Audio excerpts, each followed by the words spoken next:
Biglang hindi na makalakad at nagkaroon pa ng sakit sa balat. Yan ang dinaranas ng isang lalaki sa Taguig na hiningi ng tulong ng kanyang mga kaanak.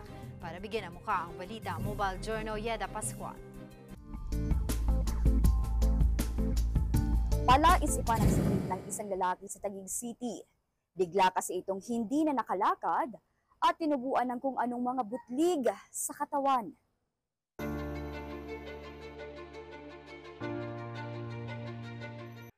Binubuhat na lang ng kanyang mga kapatid si Berliboy Dacles, 27 anyos.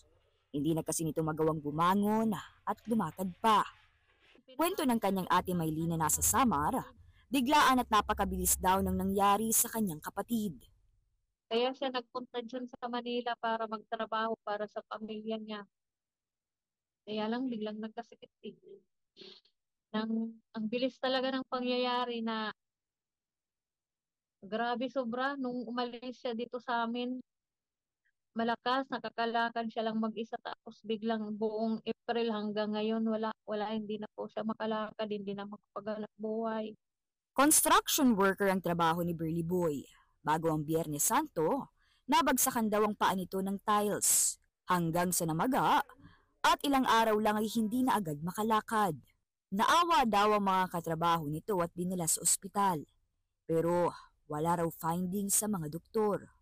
Pinagamot siya doon ng albularyo kasi nga walang findings sa doktor. Tapos nung dinala doon sa kapatid ko, pang tatlong albularyo na eh. Parang may kulam, tapos may laman lupa daw, ganun, halo-halo. Hindi ko na po talaga mapigilan na hindi mapaluha nung makita ko yun. Kasi yung spine niya, nakakaramdam siya ng sakit. Talagang nagsisisigaw na, aray, gusto. Nagsimula sa pamamaga ng paa hanggang sa may tumubo ng mga butlig-butlig sa dibdib, likod at halos buong katawan na ni Berliboy. Madalas din daw nito indahin ang pananakit ng mga buto. Ang kanyang mga kapatid, tulong-tulong na lang sa pag-aalaga sa kanya. Pero naisa na nilang mapasuri ito sa espesyalista. Sana po, tulungan niyo kami. Yung kapatid ko na may pagamot siya ng maayos. Gumaling siya kasi yung anak niya nag-iisa pa nga lang, kaya lang ang liit pa eh. Gusto sana mabigyan siya ng wheelchair para hindi po masyadong mahirapan yung nag-aalaga sa kanya.